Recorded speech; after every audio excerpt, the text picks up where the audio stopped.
Have you seen this PPT? Yes, ma'am.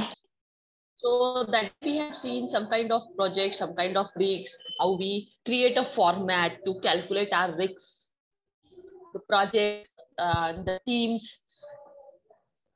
Okay, so lot of project have lot of members, lot of employees, how we drag the tree, how we assign the work as per the department or as per the project and team wise. So we calculate everything. Okay, so that day we they tell you all keep you need to be knowledge of Excel, how to calculate formula, and all over project management will learn that kind of things, different formulas, different formats. Okay, to measure your work, to calculate your work, and to mention how you work and how you make a report, okay, on your own assignment every day. And if you have an habit to calculate each and everything, so definitely means जब basic clear हो जाए, आपको पता होता है कैसे ऐसे reports बनाना है, तो you are excellent and wherever you go. अगर आपको लगता है 2 साल बाद 3 साल बाद जहाँ कर रहे हो, आपको लग रहा है कि you are able to be and become a manager और बिकम अ जनरल मैनेजर और AGM, so definitely you can apply it because you have to know how to make a prepare reports. Because जब भी आप किसी बड़ी post के लिए apply करते हो तो दे उनको ये पता होता है कि the person is know each and everything. Okay, because they on your work only. Okay, everything is there, but work and the process of work, the system of work is most important. Okay, so today we have seen that we learn some kind of team, how to assign the work of team. Okay, and how we uh, judge them, how we calculate their performance. Okay, everything we have seen. Now today we have seen the project budgeting and time management. Okay, how it's a really important factor because हमने cash flow fund flow देखा है ना, because of that is most important. So before making cash flow and fund flow, we need to prepare budget, any kind of project. Okay, am I audible to all of you? Clear? Yes, ma'am. Okay, good. Yes, ma'am. Okay, thank you. So budget important. So जब भी आप कोई project पे काम कर रहे हो तो उसका बजट होना जरूरी है. कैसे कि कभी कभी भी आप कहीं जाना चाहते हो तो आप पहले प्लान करते हो, है ना. पहले आप देखते हो कि आपके पास पैसा है. फॉर एग्जांपल अगर आपने कहीं फैमिली टूर का टूर या फिर वैकेशन जाने के लिए हम या मनाली फॉरेन टूर के भी जा रहे हैं, हमारा कितना टिकट्स में कितना खर्च होगा, फिर वहां पे रहने का your own accommodations and everything we calculate first, right? Means क्या करते हैं हम लोग, पहले बजट निकालते हैं, पहले हमारा बजट फिक्स करते हैं, देन वी कैलकुलेट कि हाँ हमें इतना खर्चा आएगा, 1,00,000 रुपए 1.5 लाख रुपए. देन हम पहले देखते हैं कि रियली हमारे पास सेविंग है क्या. ठीक है, सेविंग्स है तो हम डेफिनेटली क्या करते हैं, उसे इन्वेस्ट करते हैं. फिर हम लोग टिकट बुक्स करेंगे, एवरीथिंग हम प्लान करते हैं और उसी हिसाब से हमारा प्लान होता है. उसका भी हमें फ्यूचर लगा के रखना होता है कि अगर कुछ हो जाता है तो हमारे पास इतना पैसा एक्स्ट्रा होना चाहिए. Okay, so that is. But project में क्या होता है ना कि प्रोजेक्ट में तो ऐसा कोई छोटा मोटा तो होता नहीं है, करोड़ों के प्रोजेक्ट्स होते हैं. Who is there? Just unmute. So project में भी क्या होता है कि हमें सारी चीजों को पहले से ही डिसाइड करनी होती है, मतलब पहले से प्री प्लान करना होता है कि मशीनरीज होती है, बहुत सारे प्रोडक्ट की कॉस्ट होती है, मशीनरी के पार्ट्स की कॉस्ट होती है. तो प्रोजेक्ट का पहले बजट क्लियर करना पड़ता है. मैंने उस दिन दिखाया था आपको एक्सेल्स में कि किस तरह से सारा प्लानिंग करना होता है. 1 सेकेंड, एक मिनट में वो शेयर भी करती हूँ ताकि आपको आइडिया आए। जस्ट अ सेकंड है, where I keep this, here is not, okay, so budget में हम देखेंगे, प्रोजेक्ट का बजट होता है, time management is most important, then work breakdown, structure and activity sequence. तो ये चार आज हम देखने वाले हैं, ठीक है। मैनेजमेंट, बजट, डिजाइन, ये सारे फॉर्मेट आपको एक्सेल में बनाने हैं। ओके, आप में से किसी ने ट्राई किया एक्सेल में कुछ फॉर्मेट्स या फिर कुछ मुझे शेयर करते स्टार्ट होता है तो जस्ट शेयर में कि मैम ये फॉर्मेट मैंने बनाया है, तो क्योंकि इट्स आपको प्रैक्टिस होगी। और Excel is most important, design, और आप तो फाइनेंस से रिलेटेड है तो फाइनेंस वालों को तो ये सारी चीजें आनी ही चाहिए, different different formats, different different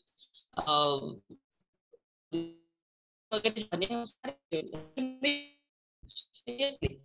तो नया फॉर्मेट बनाइए, कोई बजट का फॉर्मेट बनाइए, कोई कैश फ्लो का अच्छा फॉर्मेट बनाइए, मतलब ऑटोमेटिक विथ फॉर्मूला। ओके,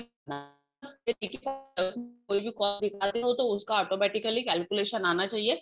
जब भी मैं उसे मैं नेक्स्ट टाइम फॉरवर्ड करूं तो मुझे उस शीट पे सिर्फ फिगर डालनी है, calculation.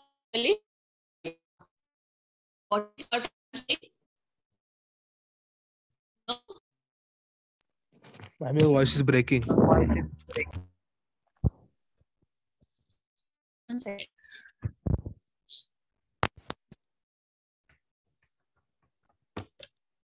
Now it is clear? Yes, ma'am. Yes. So I just asked कि how many of you prepare Excel format regarding budget, regarding cash flow, fund flow? किसी ने बनाया है? हाईलाइट करना चीजों को, फॉर्मूला यूज करना, वी लुकअप लगाना, किसी ने बनाया है? बनाइए और मुझे दिखाइए प्लीज, ठीक है, क्योंकि इट्स रियली रियली इम्पोर्टेंट। अभी आप फाइनेंस थर्ड सेम में हो और ये सारे सब्जेक्ट्स आप सीख रहे हो, तो really you need to keep this practice. Formulas calculate करना, फॉर्मूलाज लगाना, ये सारी चीजें आनी चाहिए, ठीक है। So project management, budget, design, देखिए यहाँ पे उन्होंने क्या किया है, जनवरी, फरवरी, मार्च, अप्रैल, मई, ठीक है, जून, जुलाई, अगस्त, सितंबर, अक्टूबर, पूरे 12 मंथ का होगा ये, ठीक है। बट यहाँ हमें 5 मंथ का दिया है, तो इन्होंने क्या किया, सारे मंथ्स ये कर लिए। आप अच्छे से देखिए, आपको भी बनाना है, it's your homework, okay. Then अभी प्रोजेक्ट डिलीवरी, प्रोजेक्ट डिलीवरी में उन्होंने दिखाया है कि इंस्टॉल सिस्टम, सबसे पहला तो आएगा कि प्रोजेक्ट करना है तो हमें सिस्टम को इंस्टॉल करना होगा, मशीनरीज लगेंगी, ऑफिस लगेगा, लैंड लगेंगी, व्हाटएवर। परफॉर्म एक्सेप्टेंस टेस्ट, उसको टेस्ट करना होगा इंस्टॉलेशन के बाद, वो सही चल रहा है कि नहीं, उसका खर्चा, ठीक है, जैन में कितना आया, फेब में कितना आया, उसका एक्चुअल कॉस्ट, उसको बजट के साथ मैच करना है। देन उसका परफॉर्म पोस्ट प्रोजेक्ट रिव्यू, जब उसका रिव्यू लिया तो उसका कॉस्ट कितना आया, उसने कितना अच्छा परफॉर्म किया। And active materials, sorry active materials, और हमारे पास अभी तक कितना मटेरियल्स आया या आ रहा है या हमें लगेगा, ठीक है। ये सारे आपका प्रोजेक्ट डिलीवरी में उन्होंने डाला, उसका टोटल निकाला और उसका कॉस्ट निकाला कि ये इतना लगेगा, ठीक है। देन वॉट एवर द, मतलब कोई कोई चीजें आपको अगर ध्यान में नहीं रहती है या कुछ ऐसा हो जाता है कि जिसका मतलब ये करना है, तो नोट्स रहता है ना, जैसे हम लोग लगा के रखते हैं ऑफिस में कि नहीं ये बहुत इंपॉर्टेंट है, ताकि हमें रिमाइंड होना चाहिए, ये चीज बार बार पता होनी चाहिए। Then project management, project management में हमें अभी जो मेन है हमारा वर्क यहाँ से स्टार्ट हुआ, सेकंड से प्रोजेक्ट मैनेजमेंट से, क्या है, customer progress meeting reports, how much customer we are और how much client we meet, उनके तरफ से हमें क्या डेमो मिला है, उनके तरफ से हमें क्या रिक्वायरमेंट आई है, हमने जिन जिन क्लाइंट को, सप्लायर्स को फोन किया था regarding machineries part, regarding some product, तो उनकी तरफ से क्या आया है, उसमें कितना खर्चा लगा है, ठीक है। तो वो यहाँ पे सब मेंटेन करेंगे, मीटिंग्स के लिए आए, उनको रिपोर्ट दिए कि मतलब 10-15 रिपोर्ट्स में से विच वन इज अप्रूव्ड, किसका प्राइस कम है, कौन हमें कम में मतलब ज्यादा अच्छी क्वालिटी का प्रोडक्ट देंगे. So everything you discuss and just mention in your report. Then internal status meeting report. Then जब आपका इंटरनल मीटिंग होता है, इंटरनल मीटिंग मीन्स जब आप और क्लाइंट ये दोनों ही बात करते हैं और उसके बाद आप ऑफिस में वो डिस्कस करते हो, दैट इज इंटरनल. कि उसने बोला है, उसने 5 का ऑफर दिया था लेकिन वो बोल रहा है मैं 430 या 4 में करके दूंगा. तो ये भी डीलिंग आनी चाहिए. Convincing power, way of communications. Okay, that is most important. काम करना मतलब ऐसा नहीं है कि आपने डिग्री ले ली और आपको ऑफिस में जॉब मिल गया. हाँ, आपको कम्युनिकेशन स्किल भी बढ़ाना होगा, इंटरैक्शंस भी बढ़ानी होगी. Okay, then interface to other internal departments. जितने भी ऑफिसेस में डिपार्टमेंट्स होते हैं एक ही ऑफिस में, मतलब बिग कंपनीज में, तो उनके साथ भी आपको कम्युनिकेशन करना होगा, उनके साथ भी डील करना होगा, उनके साथ भी फेस करना होगा. क्योंकि वहां पे क्रिटिसाइज करने वाले भी होते हैं. वो बोलेंगे कि नहीं नहीं ये आदमी अच्छा देता है, वो बोलेगा नहीं ये आदमी अच्छा देता है. तो आपको वहां पे डिफेंड करना आना चाहिए, राइट? कि नहीं इसका तो क्वालिटी भी अच्छा है, क्वांटिटी भी अच्छा है और कम में भी दे रहा है, राइट? तो ये भी चीजों का रिपोर्ट जो जो आप रहेंगे उसमें ऐड करना है. Then configuration management. मैनेजमेंट ने क्या डिसाइड किया है, आपने मैनेजमेंट के सामने सारे 5 सप्लायर्स के ये डेमो रख दिए, उनको बता दिया कि ये 5 में से आपको बताइए कौन सा चूज करना है. देन मैनेजमेंट विल डिसाइड कि which one is best. Okay, then quality assurance. Quality, अभी कंपनी 15 साल 17 साल 20 साल से काम कर रही है तो कंपनी के ऑलरेडी डिसाइडेड है सप्लायर, क्योंकि कंपनी ट्रस्ट देम, उनको पता है कि ये बंदा अच्छा क्वालिटी का मटेरियल देता है. तो ऑब्वियसली भले ही उसका कॉस्ट ज्यादा होगा, राइट, बट कंपनी क्या करती है, उसी को चूज करके उसको देती है. Then quality assurance. Then overall project management, है ना. ओवरऑल प्रोजेक्ट मैनेजमेंट में कितना आपका ये आने वाला है, ये जस्ट डिजाइन है, ठीक है. ये डिजाइन आपको प्रेजेंट करना इन फ्रंट ऑफ द मैनेजमेंट कि ये सब हो सकता है in future cost. Future cost calculate करना आना चाहिए. डजंट मैटर कि आपको 1 करोड़ का प्रोजेक्ट मिला है, अगर कंपनी ने आपको दे दिया नहीं मुझे 1 करोड़ का ही बजट चाहिए और इसमें मुझे प्रॉफिट भी निकाल के चाहिए, PBITD मतलब प्रॉफिट बिफोर टैक्स, ठीक है, तो आपको उसी में सेट करना है. लेकिन आप अगर सीए में है, सीए है और आप ट्राई कर रहे हैं कि इतने बड़े प्रोजेक्ट में ज्यादा ही जा रहा है ना, तो आपने तुरंत जाके मैनेजमेंट को इन्फॉर्म करना है कि नो सर ये प्रोजेक्ट हमारा घाटे में रहेगा, क्योंकि 1 करोड़ का गवर्नमेंट का प्रोजेक्ट तो हमें 1 करोड़ का दिया है, लेकिन आज के हिसाब से जो भी मटेरियल्स की वैल्यू है, मशीनरीज की वैल्यू है, वो फिट बैठ नहीं हो रहा है.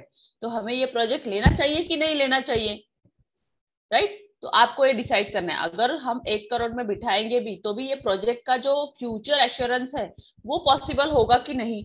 क्यों?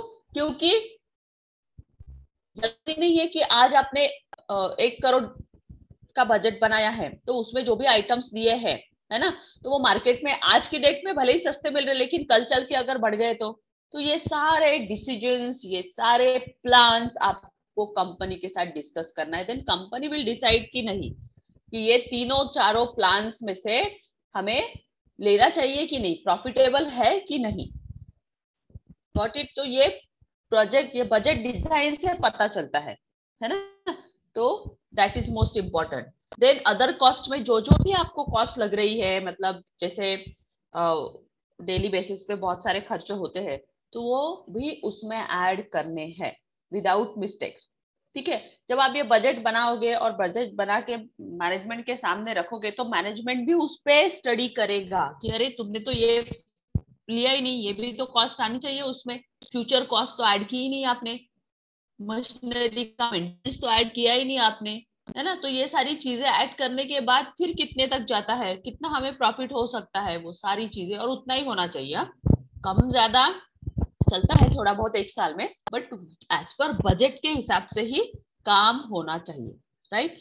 नाउ फिर इसका आपने टोटल ले लिया, फिर रिस्क कॉन्टिजेंसी कहाँ कहाँ कितनी कितनी जनवरी में आपने देखा, मैनेजमेंट ने देखा कि नहीं जनवरी में ठीक है, फरवरी में, मार्च में बहुत दिक्कत आई. क्योंकि मार्च में बहुत सारे इश्यूज होते हैं, लाइक टैक्स पे करना होता है, इनफैक्ट मतलब ऑडिट होता है internal and external. So that time as पर auditor requirements we need to fulfil everything. अगर हमने उनकी रिक्वायरमेंट फुलफिल नहीं करी ऑडिटर्स की तो वो हमारा प्रोजेक्ट स्टॉप कर सकते हैं, ऐसी कोई क्वेरी ला सकते हैं कि जो बहुत काम होता है। तो यहाँ पे आपको बहुत संभल के सारे डॉक्यूमेंट, सारे बिल्स, सारे अटैच कॉपीज आपको वहां पे फाइल में सेव मेंटेन करके रखनी है।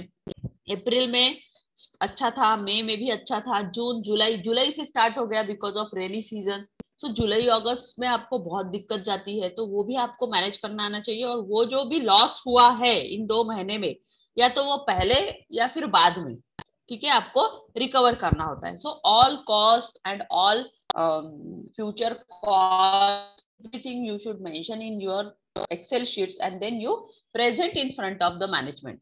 देन सेकेंड एक्सपेंसेस का बनाना है आपको, ठीक है। ये तो आपका इंस्टॉलेशन, देन आपका प्रोजेक्ट का खर्चा, आपका अदर कॉस्ट कितना है, ये हो गया।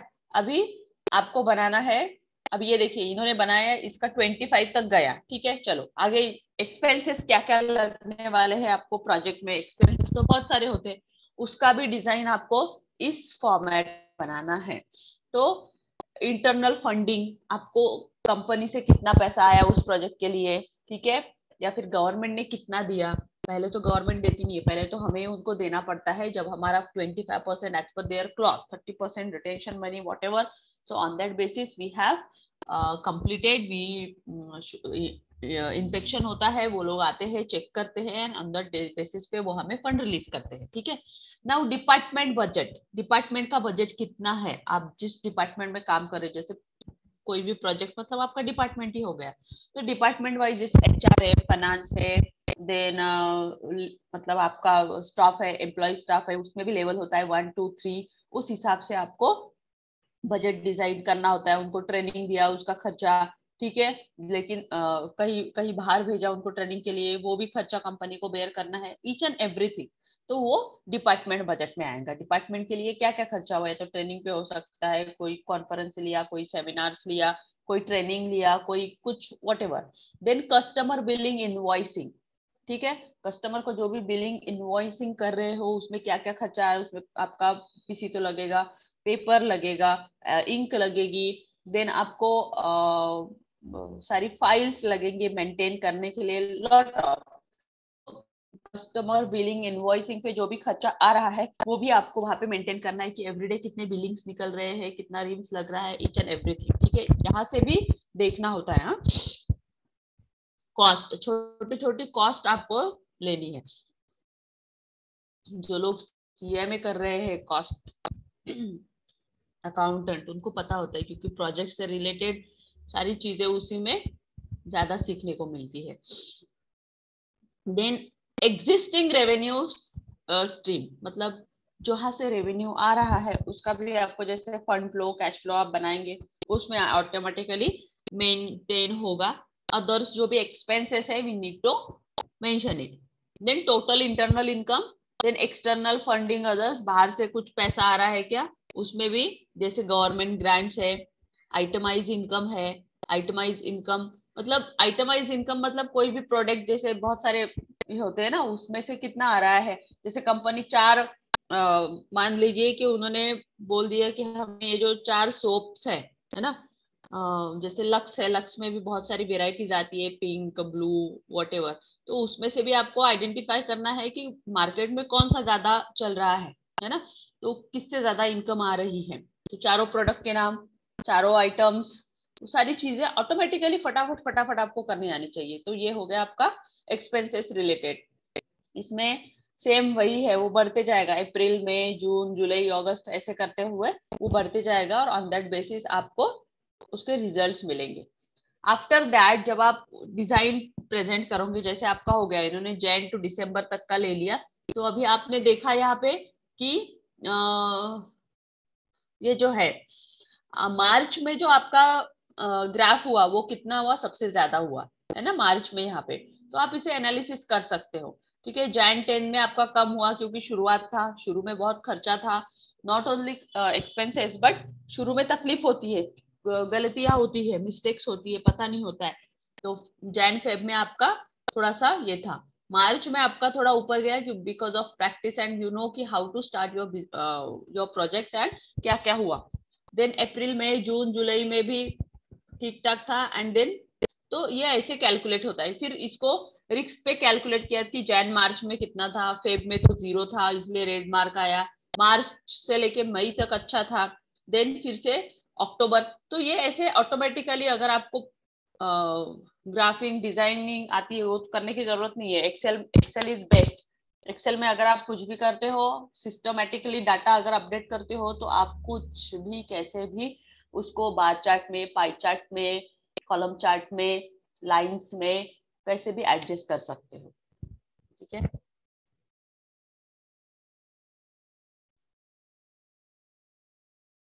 ना वर्क ब्रेकडाउन स्ट्रक्चर। ठीक है। तो वर्क जो होता है, अगर समझो कुछ ब्रेकडाउन हो गया या कहीं रीजन से उसे अगर स्टॉप करना पड़ा है ना, या कहीं पार्ट नहीं या मशीनरी फेल हुई, तो on that time how you make this. So problem को डिफाइन करना आना चाहिए, एवरी काइंड। इसलिए मैं बार बार बोल रही हूँ कि एक्सेल सीख लो, एक्सेल में सारी चीजों को मेंटेन करना सीखो, उसके सारे रीजंस, उसके सारे मतलब हमारा जो माइंड है वो इतना सा है, उसमें क्या क्या हम लोग याद रखेंगे ना। सो दैट इज मोस्ट इम्पोर्टेंट कि आप एक्सेल्स में वो सारी चीजों को, मतलब उस पर्टिकुलर लाइन में क्या हुआ, जैसे देखिए यहाँ पे नोट डाउन करके रखा है ना, ये स्टिक लगा के रखा है, ये सारी चीजें एक्सेल में है, सारी चीजें। ठीक है। तो इसे आप अप्लाई करना स्टार्ट करो। देन डिफाइन द प्रॉब्लम, मतलब कब से कब तक था, ये वीक में था क्या, तो क्या प्रॉब्लम था, कौन से डे में क्या हुआ, कितने बजे से लेके कितने बजे तक था, ये सारी चीजें आनी चाहिए। मीट यूजर्स से था, डिटरमाइन होप से था, whatever. Produce the project schedule, आपको जो भी प्रोजेक्ट का शेड्यूल है डे वाइज कितने बजे आना है, वो अगर 9 से लेके 6 तक का है या 5 तक का है, वो सारे शेड्यूल में क्या काम होता है, 1 hour 2 hours वो आपको मेंशन करना है। Develop work breakdown structure, estimate resource and durations. Okay, वो सारी चीजें। देन कंफर्म प्रोजेक्ट फिजिबिलिटी, है ना, फिजिबिलिटी क्या है प्रोजेक्ट की, कितना आउटपुट निकला है, कितना उसका आउटकम था, वो भी मेंटेन करना है। जैसे identify tangible and intangible cost, evaluate technical and resource testability, ये सारी चीजें। Then staff the project, staff का क्या है, डेवलपमेंट कैसा है, उनका परफॉर्मेंस कैसा है। लॉन्च द प्रोजेक्ट, जब आप कोई नया प्रोजेक्ट बनाते हो या उनको समझाते हो, ऑन दैट टाइम आप उन्हें क्या देते हो, जैसे execute the project, setup project facilities and resources, what kind of facility. जैसे इंटरव्यू के टाइम पे आपको पूछा जाता है कि अगर आप सिलेक्ट हो जाते हो, सो दे विल आस्क कि आपकी क्या एक्सपेक्टेशंस है ना। तो आप भी उनसे पूछते हो कि if I am a fresher, so what kind of training and facilities you provided me. Okay, first time में फ्रेशर ने तो नहीं पूछना है, लेकिन अगर आप कहीं अच्छी पोस्ट के लिए जाते हो, so that time you need, मतलब आप you have a right to ask them about some amenities and all. Okay,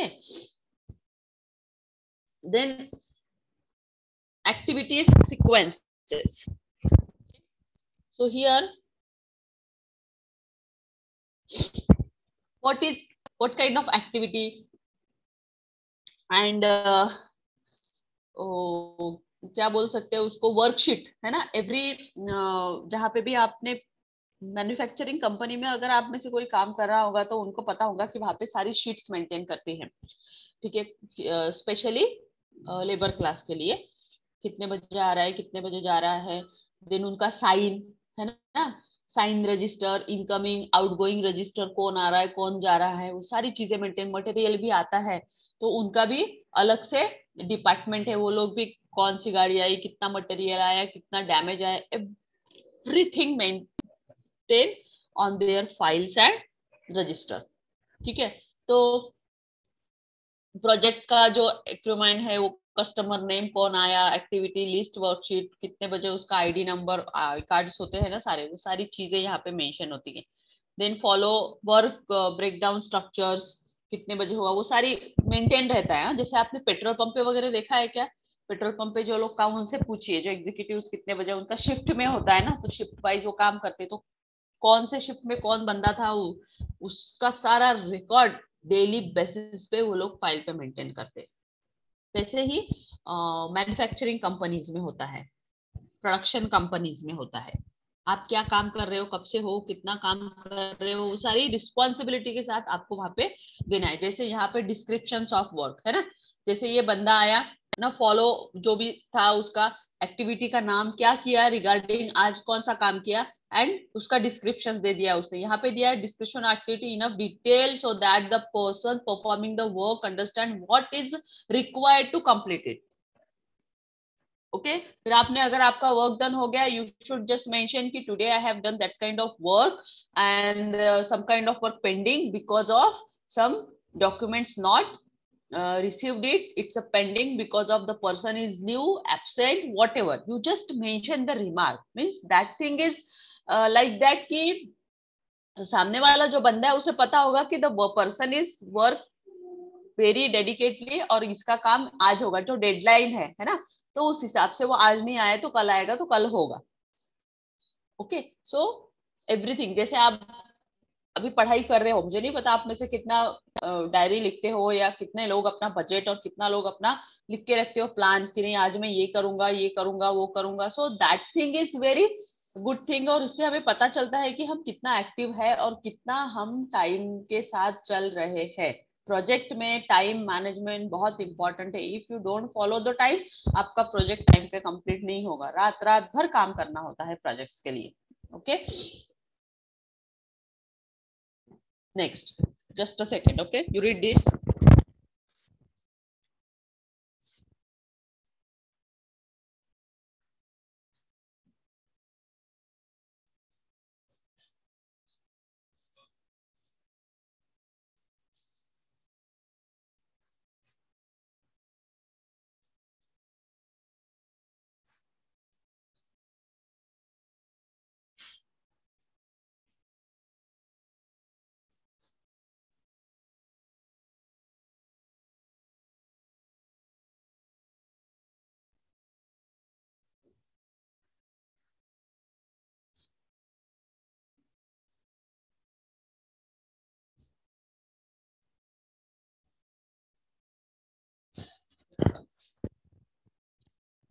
So now sorry, project risks and communication plan. Okay, so that is कि risk assessment है, then risk tracker भी है and communication plan भी है। Okay, so risk assessment में 100% risk अगर आप लेते हो तो ही काम, जैसे आप इंश्योरेंस वगैरह बनाते हो है ना, तो दैट टाइम की यस यू डिसाइड नहीं लेना ही है, और उसमें रिस्क होती है आपकी, अगर कुछ हो जाता है तो everything. Ma'am sorry to interrupt you, your screen is showing design 1, project management project design 1. Sorry ma'am your screen is showing the previous slide design 1. Okay, have you seen this slide? Hello, I'm just your screen just stuck on design 1. design 1. Yes ma'am. Yes ma'am. Oh, wait 1 second. Now you have seen this? Design 2. Okay, have you seen this design 2? Yes ma'am. So on how we calculate this is the budget, okay, Jan, Feb, March and April, and we just here we have mentioned expenses, then इसके अंदर में जो भी budgets है department से related we just mention in the month wise, okay, then we calculate the same, then same category wise expenses we have mentioned here monthly, then this is the graph, okay, after completing your work the graph is calculate that in the month of March we have seen here our project is going good, okay, January because of the starting it's not going good, so जब हमें profit नहीं हुआ है तो हमने यहाँ पे क्या किया है, रेड मार्क में उसको हाईलाइट किया है, but every month is going good, okay, specially March to October, यहाँ पे देखिए हाईलाइट किया है, जून टू अक्टूबर, मतलब मार्च से लेके अक्टूबर तक is going good, okay. Now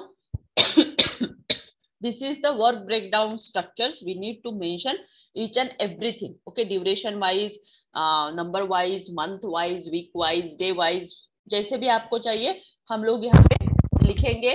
problems क्या है उसको हाईलाइट करेंगे ताकि नेक्स्ट डे हमें ध्यान में हो. ठीक है. नेक्स्ट यहाँ पे आपका शीट है एक्टिविटी सीक्वेंस. जैसे मैंने आपको बताया था पेट्रोल पंप पे या फिर आप कोई प्रोडक्शन कंपनी या मैन्युफैक्चरिंग कंपनी में काम करते हो तो दैट टाइम आपको हर बंदे का वर्कशीट वहां पे लिखा होता है कि वो कितने बजे आया, उसने क्या काम किया, उसका क्या प्रॉब्लम था, काम करते वक्त उसे क्या क्या डिफिकल्टीज आई.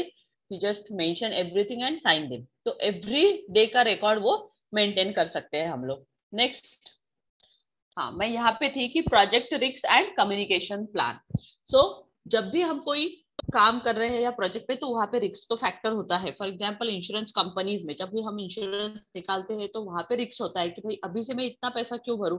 बट आप ये सोच रहे हो कि ये लॉन्ग टाइम इन्वेस्टमेंट है, after 20 years you will get a big thing. अगर बीच में भी कुछ हो जाता है तो हमने कोविड में देखा है कि कुछ हो जाता है तो वही पैसा हमारे काम आता है. तो रिस्क फैक्टर इज इम्पोर्टेंट. वैसे ही प्रोजेक्ट में है हमें रिस्क लेके काम करना होता है. If you don't take risk आपको उसके आउटपुट नहीं आएंगे या फिर उसमें लॉस होगा. Okay, so risk tracker, how you track your risk. Okay, so 100% अगर आप रिस्क लेते हैं कोई भी प्रोजेक्ट में, ओके, तो उसका आउटपुट भी 100% ही मिलेगा. अगर आपने डिसाइड किया कि नहीं आज मैं काम नहीं करूंगा तो आप सोचे उसमें कितना नुकसान हो सकता है. Got it. So risk factor is most important.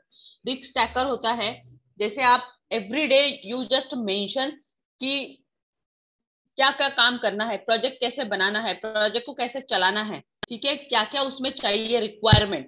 ठीक है, ये अगर आप रिस्क के साथ, रिस्क ट्रैकर के साथ आप काम कर रहे हो, मेंशन कर रहे हो, आपको मिल रहा है प्रोजेक्ट, आपको डेली बेसिस पे उसका output. So if you maintain the record everything, every activity, every daily activity, so definitely you follow the risk tracker.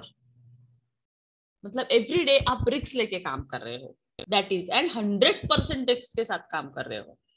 Dedication दिख रहा है आपका. Okay, then communication plan. It is like कि अगर आपको कोई डिफिकल्टीज आती है या कुछ भी बड़ा प्रॉब्लम होता है तो यू शुड डिस्कस. आप ओन डिसीजन नहीं ले सकते because it's not your individual work. Okay, आपका ये मैनेजमेंट के साथ अटैचमेंट है, मैनेजमेंट के साथ आप काम कर रहे हो तो आपको what ever the communications, what ever your plans, you should discuss with your colleagues और मैनेजमेंट कि कल अगर आप नहीं आ रहे हो तो आपका काम कौन करेगा, या फिर बहुत सारी प्रॉब्लम्स होते हैं. मशीनरी बंद हो गई है तो उसका क्या करना है या कौन उसके जगह लेगा.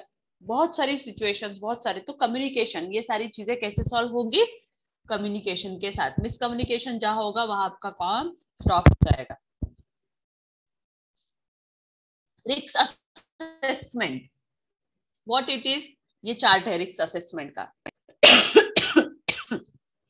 सॉरी. सो यहाँ पे दिया है डिग्री ऑफ इम्पैक्ट. ठीक है, तो क्या क्या आपका, जैसे आपने यहाँ पे नोट लगा के रख दिया कि आज ये काम नहीं हुआ है because of some kind of person is not coming, machinery is not well, and so therefore product is not going on, whatever आपका जो है. तो उसमें दिखेगा कि ये मंथ ऑफ जैन में हाई रिस्क है या मीडियम रिस्क है. या वीकली भी अगर हम देखेंगे तो मंडे काम नहीं हुआ तो यहाँ पे कुछ भी काम नहीं हुआ, मशीन नहीं थी, सब लोग बैठे थे, आके चले गए. देन नेक्स्ट डे आए, थोड़ा सा हुआ है ना, 60% हुआ, 40% नहीं हुआ क्योंकि 12 बजे स्टार्ट हुआ. देन लो में मतलब बहुत ही स्लो बेस पे. तो दिस द रिस्क ये कैलकुलेट होती है. सब सॉफ्टवेयर, सब प्रोजेक्ट वहां पे होते हैं automatically.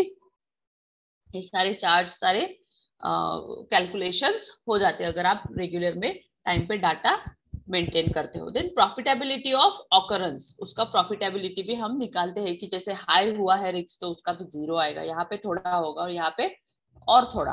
So that we calculated. आपको ये आना चाहिए. रिस्क मतलब जो भी बंदा एक्सेल में एक्सपर्ट है या फिर ईगर टू लर्न है ना, किसी को भी आप कहीं पे भी जाइए, जैसे जीएसटी का भी पूरा फॉर्मेट जो है कैलकुलेशंस का वो पूरा एक्सेल्स पे ही बनाया है उन्होंने. इतना बढ़िया बना है कि जस्ट सिर्फ आपको वहां पे मेंटेन करो, ऑटोमेटिकली कैलकुलेशंस आ जाता है.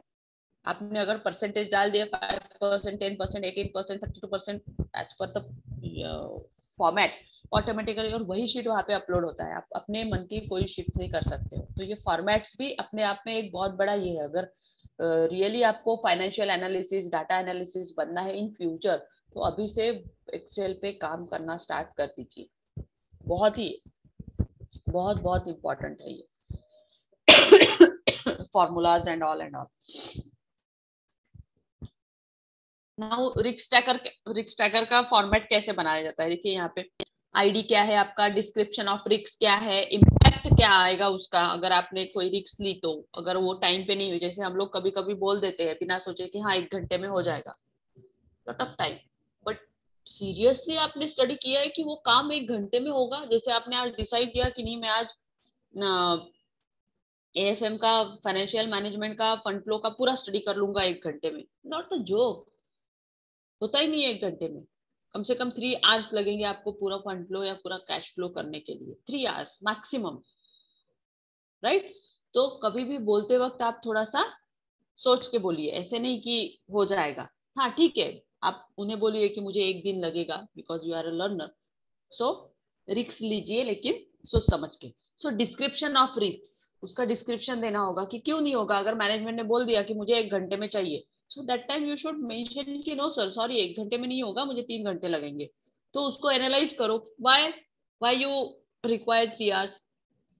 ओके, तो आपको उसे बोलना आना चाहिए कि क्या फैक्टर है उसमें, क्या क्या मुझे करना होगा, क्या क्या मुझे देखना होगा। सिर्फ फिगर थोड़ी ना बताया ना, अगर फिगर भी बतानी है तो उसके लिए कैलकुलेशंस करने होंगे, राइट? हाँ, टेंटेटिव कोई भी बता सकता है कि अगर आप डेली वर्क कर रहे हो तो आपको एक ये आ जाता है आइडिया कि हाउ मच टाइम रिक्वायर्ड ना, उसका इम्पैक्ट क्या होगा, देन रिस्क रिस्पॉन्स कैसा रहेगा, रिस्क का लेवल कैसा रहेगा, रिस्क का ओनर जो है उस पे क्या रिस्क रहेगी कंप्लीशन के लिए, और उसके नोट्स आपने क्या क्या मेंशन करके रखे हैं।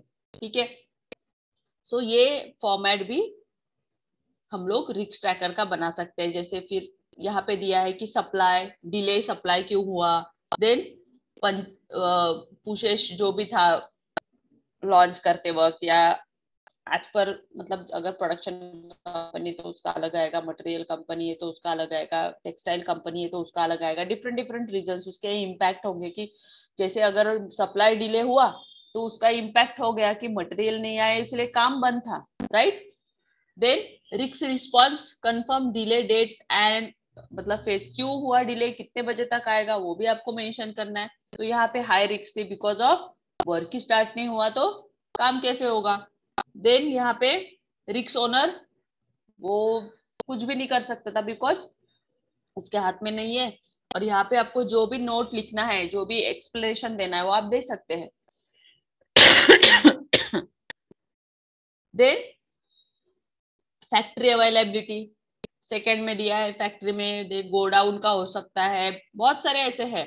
अगर मटेरियल कहीं बाहर से आ रहा है या कोई बाहर गांव का या आउट ऑफ कंट्री का स्टेक होल्डर्स है या क्लाइंट है उसके साथ, मतलब पोस्टपोन हो गई, वॉट एवर द रीजंस, कोई भी रीजंस हो सकता है। ठीक है, तो ये रिस्क ट्रैकर का फॉर्मेट है जिसमें आप सारी चीजें, मतलब टाइम इसमें सेव होता है। अगर आपके पास फॉर्मेट है, फट से निकाला, फटाफट साइन किया, दे दिया, पता होना चाहिए आपने क्या किया क्या नहीं। कम्युनिकेशन प्लान, आपको क्या कम्युनिकेट करना है, पर्पस क्या है, फ्रीक्वेंसी कितनी लगेगी, कम्युनिकेट टू टीम के साथ, क्लाइंट के साथ, स्टेक होल्डर के साथ, मेंबर के साथ, और कम्युनिकेशन का मेथड कैसा होगा ये तो आपको पता है। जैसे अगर आप as a manager, as a project manager कहीं काम कर रहे हो तो आपका जो मोटिवेशन है, बूस्टिंग है विथ योर टीम, वो अच्छा होना चाहिए, पॉजिटिव होना चाहिए।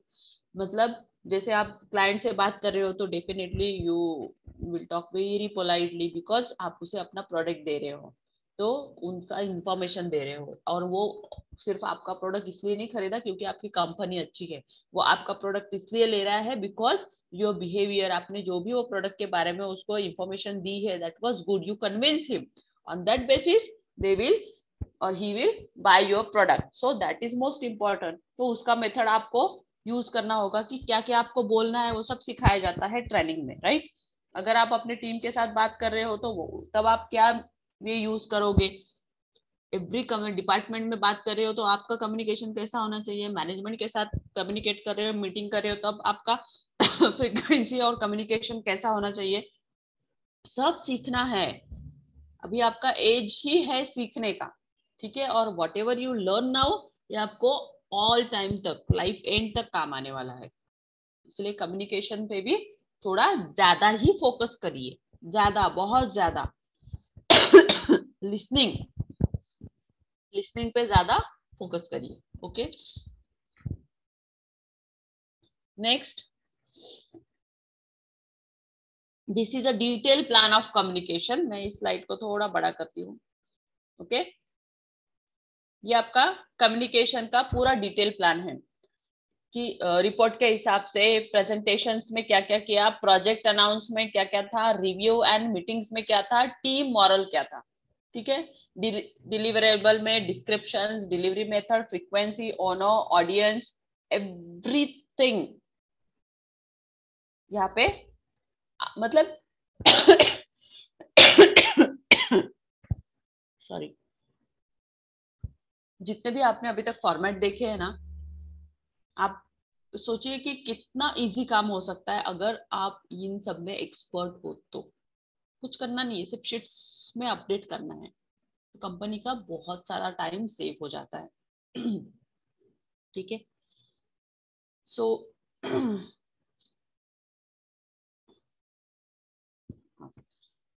सारे कम्युनिकेशन प्लान्स के डिटेल ये फॉर्मेट में आपको देना है। जैसे रिपोर्ट पे प्रोजेक्ट स्टेटस रिपोर्ट क्या था, रेगुलर अपडेट आप उसमें कितना कर रहे हो आवर्स के साथ, है ना, 1 घंटे में ये हुआ, 2, देन आपका ईमेल, वीकली रिपोर्ट में क्या आपने मेंशन किया, एंड प्रोजेक्ट मैनेजर। तो इस हिसाब से ये सारे प्रोजेक्ट के फॉर्मेट के बेस पे आपका परफॉर्मेंस कैलकुलेट होता है। ठीक है, आपका परफॉर्मेंस कैलकुलेट होता है। प्रेजेंटेशंस में आपने क्या क्या प्रेजेंट किया एवरीडे अगर आप करते हो तो, प्रोजेक्ट अनाउंसमेंट में क्या क्या, मतलब प्रोजेक्ट के रिगार्डिंग, ठीक है आज ये काम हो गया, नेक्स्ट डे का अनाउंसमेंट क्या था, उसके नेक्स्ट डे का अनाउंसमेंट क्या था, ठीक है। ये सारी डेट्स, सारी deadlines, then review and meetings, review meetings कितनी किए, कितने क्लाइंट के साथ मीटिंग्स हुए, क्या उसका रिव्यू क्या था, पॉजिटिव था, निगेटिव था।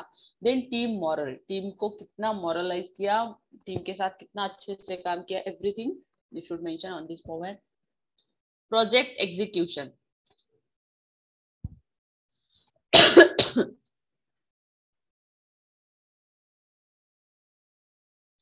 प्रोजेक्ट एग्जीक्यूशन में आपको टास्क है, ठीक है, बट मतलब मैट्रिक्स मतलब बहुत ज्यादा, ठीक है। रोल्स एंड रिस्पॉन्सिबिलिटीज है, प्रोजेक्ट वर्क प्लान भी है, प्रोजेक्ट मेजरमेंट चार्ट्स है बहुत सारे, जो हमने फर्स्ट में ही सीखे थे सारे charts, right. Project cost estimate कैसे है, एचआर का मैनेजमेंट है, क्वालिटी मैनेजमेंट है, प्रोजेक्ट प्रोग्रेस समरी है, project management dashboard and issues management, ये सारी चीजें उसमें हम एक एक करके देखेंगे, ठीक है। जैसे मैट्रिक्स, टास्क मैट्रिक्स, सारे रोल्स, किस किस का क्या रोल होगा, मेन टास्क कौन करेगा, कंपनीज का क्या रोल होगा, और रिस्पॉन्सिबिलिटीज क्या लेनी है, ठीक है। क्लाइंट के साथ उसका मेन टास्क क्या है, कंपनीज की क्या रिस्पॉन्सिबिलिटीज है, देन प्रोजेक्ट मैनेजर का क्या टास्क है, प्रोजेक्ट एम्प्लॉय का क्या टास्क है, एंड प्रोजेक्ट कमिटी जो होती है ना, कमिटी भी होती है उस प्रोजेक्ट के लिए, वो सारा पहले ही डिजाइन करके आपने देना है। Next, roles and responsibility, every department wise आपको रोल्स एंड रिस्पॉन्सिबिलिटीज इशू करनी है, ठीक है। On that basis this is the format of roles and responsibilities of regarding your project. Okay, सारे व्यूज, कितना हुआ क्या नहीं है, everything you should mention on that chart, and सिर्फ मेंशन करना नहीं है तो एवरीडे इसे फिलअप भी करना है। Now project work plan, project work plan में आप क्या क्या करोगे, कैसे कैसे शो करोगे, ठीक है। मंथ वाइज, जनवरी, फेब, मार्च, अप्रैल, मई, जून, ठीक है। तो ये आपका पूरा प्रोजेक्ट प्लान है, उसमें कितना हुआ है, क्या कर रहे हो, कितना परसेंट वाइज आप काम कर रहे हो, everything you should mention. Next, chart में जो भी आपने काम किया है उसको आपको एनालाइज करना है पाई चार्ट पे या फिर कॉलम में, तो उससे एनालिसिस होगा कि which month is going high, उसका एनालिसिस होगा। तो ये सारे चार्ट अगर हम बनाते हैं तो इजीली एनालिसिस, इजीली इंटरप्रेट कर सकते हैं कि what exactly happened on that project और पर्टिकुलर प्रोजेक्ट. ओके, देन इसमें आप पाई चार्ट दिखा सकते हो, उसमें कॉलम दिखा सकते हो, बार चार्ट दिखा सकते हो, लाइन चार्ट दिखा सकते हो. आपको प्लान के हिसाब से, प्रोजेक्ट के हिसाब से, मंथ के हिसाब से आपको बना के देना है. नेक्स्ट है सॉरी, प्रोजेक्ट कॉस्ट एस्टिमेट. ठीक है, तो यूनिट के हिसाब से, जैसे प्रोजेक्ट में जो भी आप बना रहे हो तो उसका कॉस्ट कितना लगेगा, यूनिट में कितना उसका प्रोडक्शन होगा, टोटल उसकी कॉस्ट कितनी होगी, ये मेंशन करना है. जैसे यहाँ पे इन्होंने शो किया है, ठीक है, प्रोजेक्ट एस्टिमेट कॉस्ट. तो ये प्रोजेक्ट का एक्चुअल कॉस्ट है 3,06,300 मंथ का होगा या फिर वीक का होगा, 20%. प्रोजेक्ट मैनेजर पे जो भी कितना यूनिट था, आर्स था 960, कॉस्ट कितना था 100 रुपीज. देन सब टोटल कितना आया, जो भी इसका मल्टीप्लाई किया, ठीक है. देन सेम टीम मेंबर्स का कितना था, उसका कॉन्ट्रैक्ट कितने % का कंप्लीट हुआ, ठीक है, टेस्टिंग एंड ऑल करके. देन उसका जो था वर्क, ठीक है, सर्विस कितना था, सर्व्स कितना किया, डिलीवरी कितना किया, एवरीथिंग. उसका calculation unit wise, cost wise, software में लाइसेंस का क्या था, एवरीथिंग. ठीक है, सब यूनिट वाइज, कॉस्ट वाइज निकाल के फिर उसका टोटल किया. तो यहाँ पे रिजर्व 20% ऑफ टोटल एस्टिमेट्स. यहाँ पे ऑल कैलकुलेशंस के बाद आपको पता चला कि ये देखिए, ट्रेनिंग एंड सपोर्ट के लिए भी इन्होंने खर्चा किया है 13%, 5%, 40%, 20%, टोटल 17% आया. और जो भी इन्होंने दिखाया था यहाँ पे तो 3,06,300 है, बट यहाँ पे देखा जाए तो हमारा कितना आ रहा है, ज्यादा जा रहा है ना, 1 करोड़ के आसपास जो भी है, वॉट एवर 15 लाख के आसपास जा रहा है. तो ये सब आपको दिखाना है, मेंशन करना है कि नहीं, एक्चुअल कॉस्ट आपने इतनी दी है बट इतना जा रहा है, तो क्या करना चाहिए, management will decide. Then project human resource management, ये सब एचआर का होता है फॉर्मेट. ऑन दैट बेसिस पे ये बनाया जाता है. ऑर्गेनाइजेशन का structure, staff activities, team development, inputs, tools, techniques, outputs, on that basis सारे टेम्पलेट्स होते हैं, इसे हम देखते हैं. ठीक है, प्रोजेक्ट क्वालिटी मैनेजमेंट पढ़िए जरा. इसमें दिख रहा है क्या ये slide?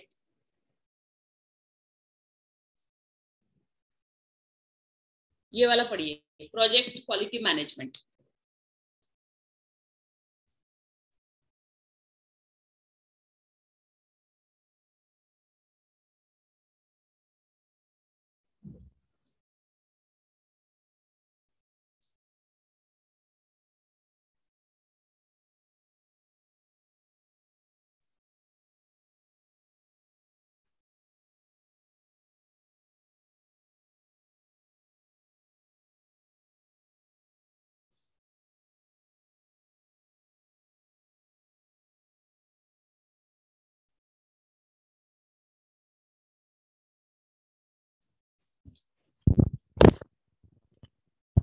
Project quality management,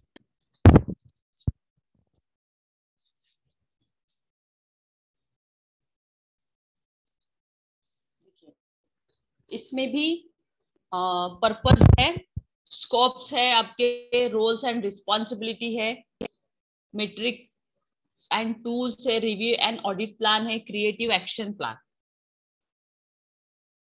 quality जो होती है प्रोजेक्ट की, वो हमें शुरू में ही डिसाइड करनी होती है व्हेन, जब हमें कोई प्रोजेक्ट मिलता है ना.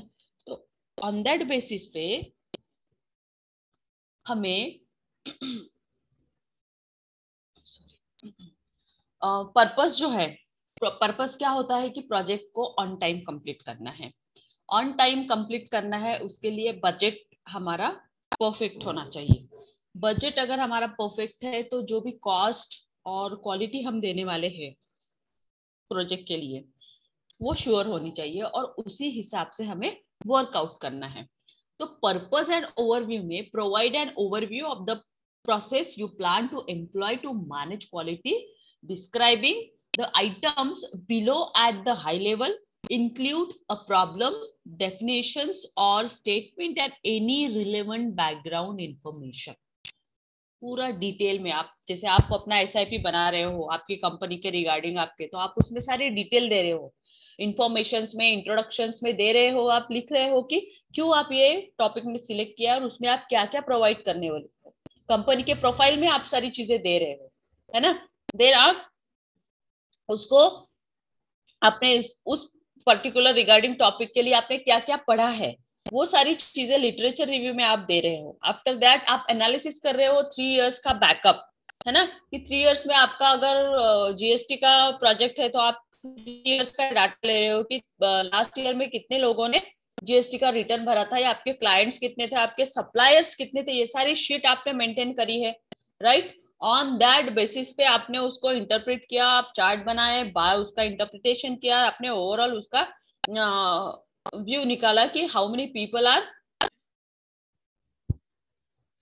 फाइल रिटर्न, राइट, और कितने लोगों ने GST पे किया है, कंपनी ने GST पे किया है कि नहीं, ऑटोमेटिकली आपको पता चलता है, लेकिन आपने डेडिकेशन के साथ किया हो तो, ठीक है। तो सेम प्रोजेक्ट में भी है, प्रोजेक्ट में भी डे वाइज मंथ वाइज आप कर सकते हैं, तो उसका स्कोप भी आपको पता चलता है, तो स्कोप भी आप उसको रिपोर्ट्स में आप मेंटेन करते हो कि क्या स्कोप है इसका इन फ्यूचर में, ठीक है, उसकी रोल्स एंड रिस्पॉन्सिबिलिटी क्या है, क्या आपने उसमें आपका क्या रोल है और आपने रोल के साथ आपकी क्या क्या रिस्पॉन्सिबिलिटीज है वो भी आपने मेंशन किया, उसमें क्या टूल्स थे, क्या मशीनरीज थी, कब प्रोजेक्ट स्टार्ट हुआ, कब कंप्लीट हुआ, पॉजिटिव हुआ कि नहीं, ये सारे मेंशन करना है। Review and audit plan, auditor ने जब ऑडिट किया आपके प्रोजेक्ट का तो वो भी सेटिस्फाइड होना चाहिए कि yes as per mention the contract you have successfully completed it. अगर नहीं किया है तो वो रेड मार्क में डालेगा कि नहीं इसमें आपने क्लॉज के हिसाब से कंप्लीशन नहीं किया, आपने यहाँ पे हॉरिजेंटल देना था आपने वर्टिकल दे दिया, यहाँ पे आपने 2 mm का यूज करना था वहां आपने 5 mm यूज कर लिया, ओके। तो ये सारे रीजंस वहां देने आने चाहिए। अगर ऑडिटर ने ऐसे रेड मार्क दिए तो आपका प्रोजेक्ट कंप्लीट नहीं होगा जब तक वो सारे सॉर्ट आउट नहीं हो जाते।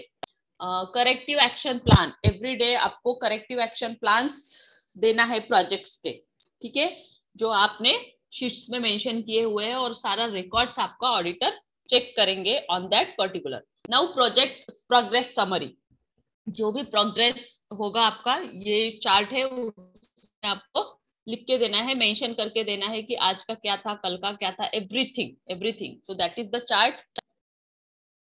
आपको ये होमवर्क मैंने दिया हुआ है सबको, ओके। आप सुन रहे हो, मेरा आवाज आ रहा है सबको? Yes ma'am. Yes, ma'am. तो We can आप hear में से you. आपने इतने सारे चार्ट देखे, इतने सारे फॉर्मेट्स देखे,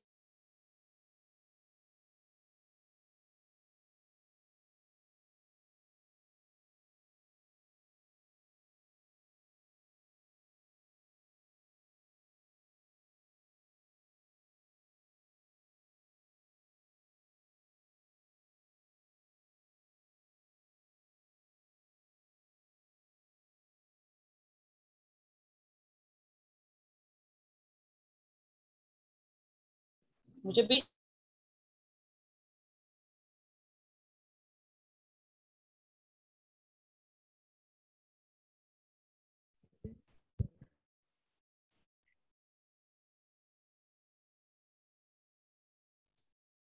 हेलो।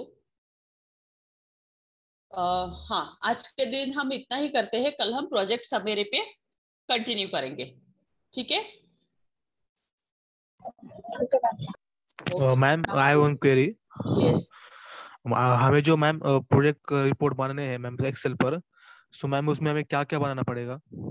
अभी आपने जितने भी देखे, कोई भी प्रोजेक्ट ले लीजिए, कोई भी छोटा सा, है ना, और इतने सारे आपने फॉर्मेट्स देखे, बजट का फॉर्मेट बनाइए, कैश फ्लो का फॉर्मेट बनाइए, आप और क्या अच्छा कर सकते हैं, है ना, कंपनी के इंफॉर्मेशन के लिए क्या क्या हमें और लगता है प्रोजेक्ट के लिए, आप अपने हिसाब से बनाइए ना, ओके मैम। है ना। आप अपने मतलब client wise, then day wise, month wise, year wise ऐसे बनाइए, पता तो चले। अगर कोई गलती होती है तो मैं बताऊंगी आपको क्या आपने मिस्टेक की है, लेकिन लेट्स स्टार्ट विथ फॉर्मूलाज। सारे फॉर्मूलेज आने चाहिए उसमें।